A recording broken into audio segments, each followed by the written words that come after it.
Olá, irmãs, tudo bem?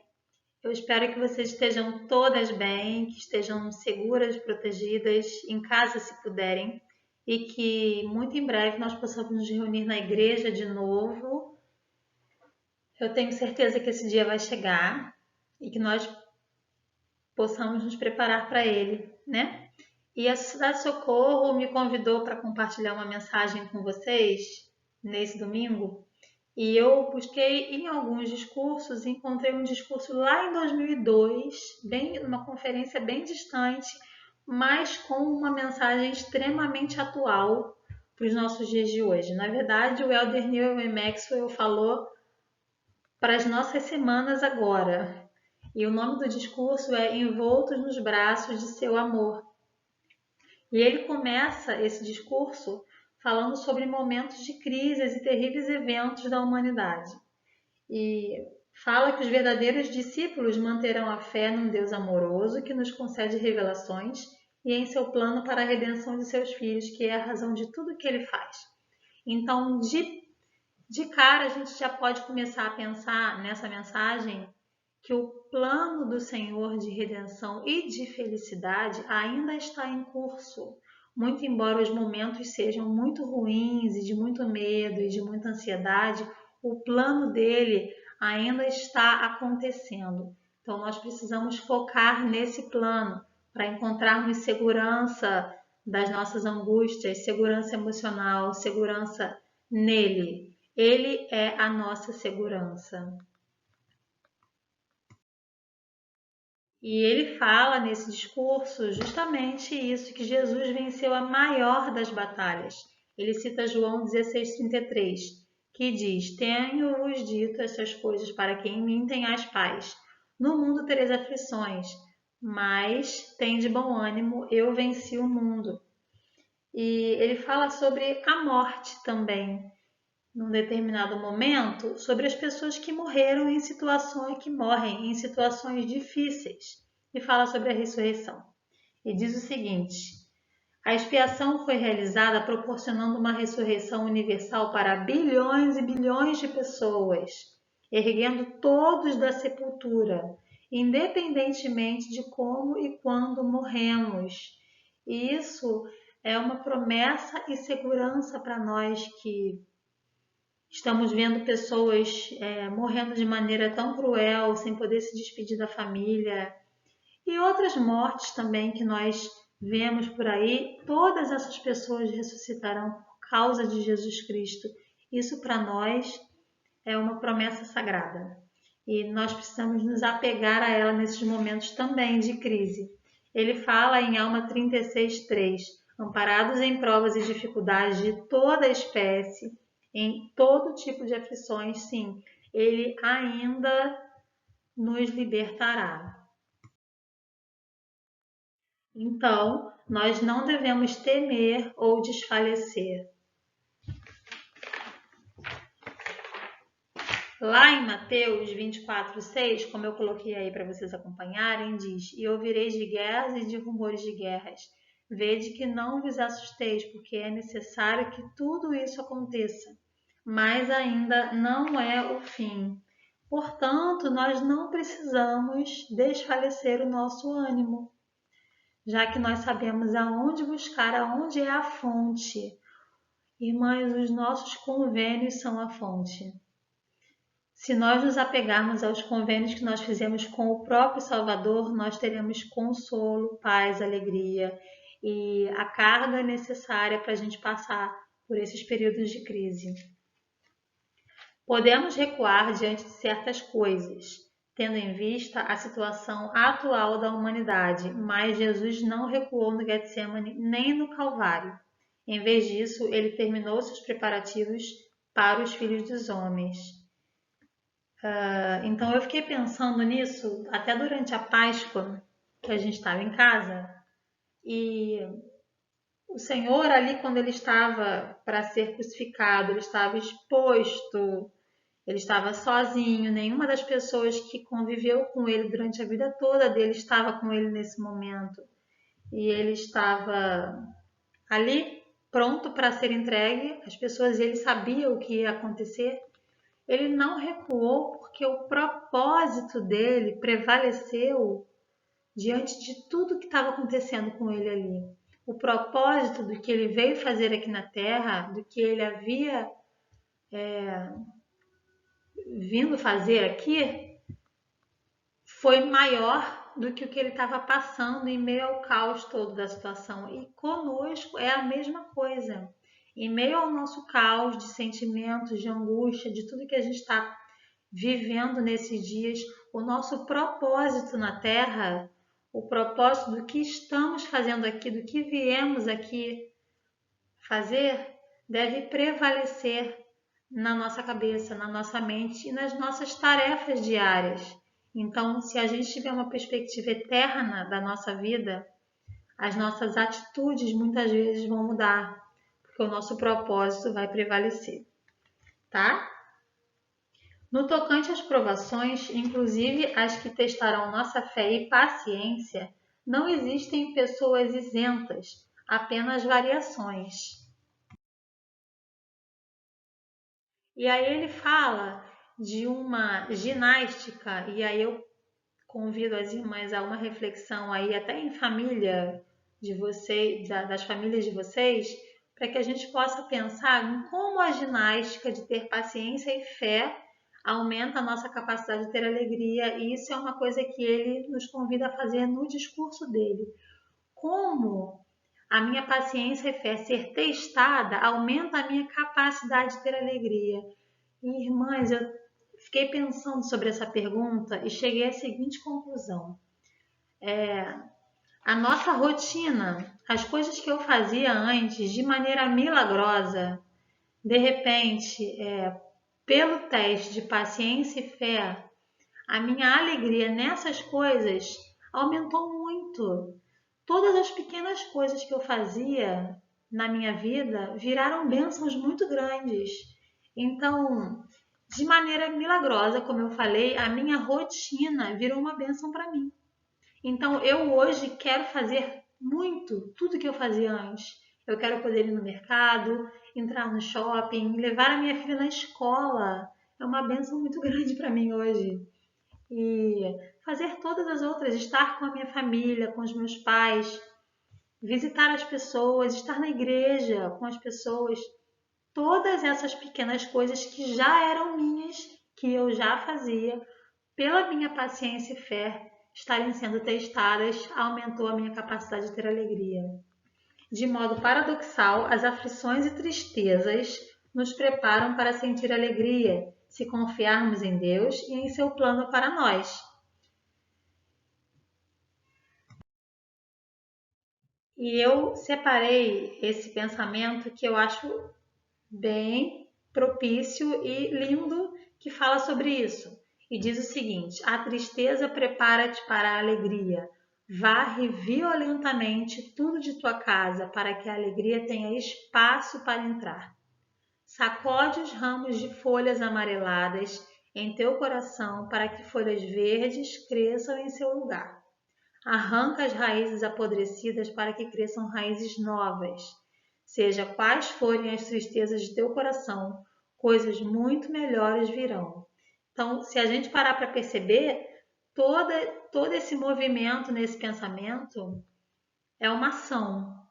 A gente precisa varrer a nossa tristeza para a alegria ter espaço. A gente precisa arrancar as raízes apodrecidas para crescerem raízes novas. A gente precisa agir em todo momento. Então, principalmente nesse período em que a gente está recebendo uma carga muito grande de informação negativa, a gente precisa limpar para a alegria entrar. É exatamente o que diz aquele hino, deixa a luz do sol entrar. Na terceira estrofe fala, mais feliz tu viverás, sempre alegre, sempre em paz, com o sol no coração. Essa luz que te virá, teu caminho iluminará, tendo sempre o sol no coração. Então, muitas vezes, e o que a gente está vivendo agora é uma delas, a gente precisa limpar, a gente precisa fazer uma faxina nos nossos pensamentos para que essa luz consiga entrar. A gente precisa abrir espaço para a luz de Cristo, para que o Espírito fale conosco. E isso me faz lembrar uma definição que eu escutei também numa conferência geral e que fala sobre uma felicidade firme e resiliente, uma confiança resiliente no Senhor. É uma confiança que estica, mas não arrebenta. E embora as provações sejam muitas, a gente consegue ser feliz mesmo assim.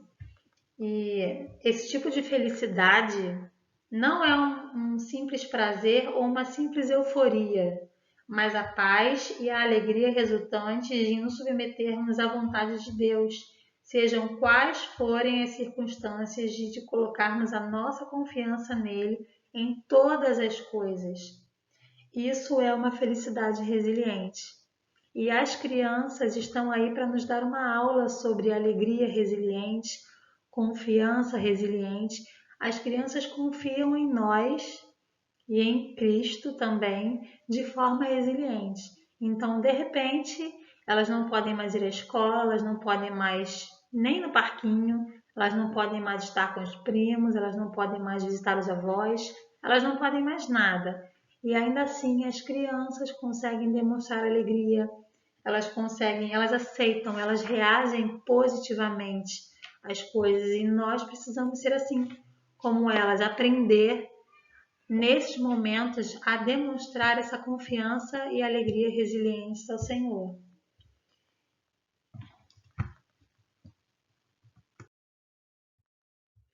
E ele fala também sobre, mesmo assim, conforme admoestou Pedro, podemos e devemos lançar todas as nossas ansiedades sobre o Senhor, porque Ele, sem dúvida, se importa conosco. E nós temos sentido, porque somos todos humanos, muita ansiedade nesse momento. Eu separei duas escrituras que falam sobre isso, e uma delas ele citou nesse discurso. Essa é a de 1 Pedro 5,7 e também de Filipenses 4, de 6 a 7. Por nada estejais ansiosos, antes as vossas petições sejam em tudo conhecidas diante de Deus pela oração e súplicas, com ação de graças, e a paz de Deus, que excede todo o entendimento, guardará o vosso coração e os vossos pensamentos em Cristo Jesus. Então, no plano dele, não faz parte nós passarmos pelas nossas angústias, dificuldades e períodos assim sozinhas. Nós precisamos, devemos e podemos compartilhar com Ele tudo isso. E Ele, através do Espírito Santo e da presença dele, vai nos consolar e vai nos dar a direção para a nossa vida. Um dia de cada vez. Eu tenho sentido muito isso na minha vida pessoal. É uma fé a cada passo, é um dia de cada vez. Talvez um dia eu precise da cura dele e o outro dia vai ser melhor e a gente precisa só fazer o melhor que a gente puder a cada dia. Ele vai aceitar o melhor que eu puder oferecer. E ele também fala um conselho que eu achei muito sábio, por isso eu coloquei aqui para vocês lerem. Creiam para compreender em vez de compreender para crer. É uma questão de obediência. E Marcos 5,36 fala: E Jesus, tendo ouvido essa palavra que se dizia, disse ao principal da sinagoga: Não temas, crê somente. Então, a gente simplifica o problema se a gente não precisar se debater diante de todas as soluções prováveis ou que muitas vezes não existem no momento. A gente precisa só obedecer. Então, o que de melhor eu posso fazer pela minha família hoje é a me assegurar de que nós estamos lendo as Escrituras todos os dias, que nós estamos fazendo oração, que o sacramento está sendo servido na nossa casa aos domingos, que a gente está lendo Vem Segue-me. Isso é o que eu posso fazer. E essa é a minha demonstração de obediência. Isso é crer para compreender. E os próximos passos ele vai nos dando com fé a cada passo. E eu queria terminar com essas palavras que ele disse parte do que Deus providenciou consiste em pessoas imperfeitas como você e eu, que nos comprometemos a brilhar e a servir em nossas órbitas designadas, sabendo o tempo todo que estamos envoltos nos braços de seu amor. Então, ele fala muito nesse discurso, depois eu aconselho as irmãs a lerem na íntegra, porque é muito bom, sobre as órbitas designadas a nós na Terra. Irmãs, as órbitas designadas a nós nessa Terra, nesse momento, é a nossa família, é a nossa casa. Ele fala em outro momento aqui que, embora nós vivamos em tempos conturbados, podemos permanecer em lugares santos e não sermos movidos dali. O nosso lugar santo, o nosso lugar seguro hoje é a nossa casa, é com a nossa família, é onde nós temos um trabalho a realizar. E eu tenho certeza, e eu tenho pensado muito sobre isso, que talvez com certeza, nunca os nossos filhos terão uma outra oportunidade de conviver tanto com a gente, de conviver 24 horas por dia. E essa é uma chance que nós temos de influenciá-los para o bem que nós não teremos mais. São muitas horas com eles. E se a gente olhar por esse lado, a nossa ginástica de felicidade e alegria que a gente viu, a gente vai encontrar mais um motivo de agradecer, porque é uma oportunidade única para a gente influenciar os nossos filhos para o bem. E a gente pode focar em duas coisas nessa quarentena. A gente pode, se a gente focar no medo, o medo cresce. Se a gente focar na família, a família cresce. Então a gente tem duas escolhas e a gente precisa focar no que é eterno. De novo, a gente precisa ter uma perspectiva eterna. Então, se eu focar no que a mídia me fala, no medo, na insegurança, na ansiedade, nessas coisas todas ruins que têm sido muito intenso e muito presente o tempo todo, isso cresce. Mas se eu focar no que eu posso vir a fazer pelos meus filhos, estando tanto tempo com eles, podendo fazer o sacramento na nossa casa, podendo trazer a primária para minha casa, isso vai crescer. E dentro deles, isso é o que precisa crescer.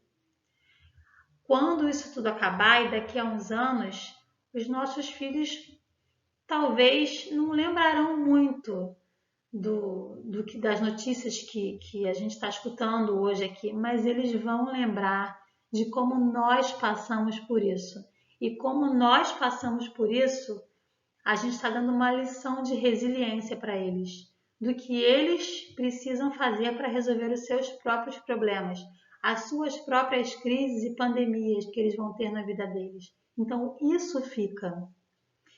Irmãs, eu quero prestar meu testemunho para vocês de que eu tenho certeza que o Senhor está nos dando, junto com uma crise muito ruim mesmo, uma chance da gente olhar para a nossa família e de fazer isso crescer, de resolver pendências, de resolver conflitos, de ter conversas com os nossos filhos que nós não tínhamos tempo, conversas com os nossos maridos, de passar tempo útil fazendo o que a gente não conseguia fazer antes. Eu tenho certeza que Deus nos ama, eu sinto isso através das dificuldades muitas vezes. Eu tenho certeza que Ele nos ama, que Ele nos conhece pelo nome, que Ele responde a cada oração que a gente faz. Então, que nós possamos nos aproximar dEle, que nós possamos ouvir discursos de conferências, ler as Escrituras, seguir com o Vem Segue-me, fazer o que estiver ao nosso alcance, fazer o nosso melhor, achar a melhor versão da nossa família, porque a gente está com tempo para isso. E é essa mensagem que eu deixo com meu carinho para vocês. Em nome de Jesus Cristo, amém.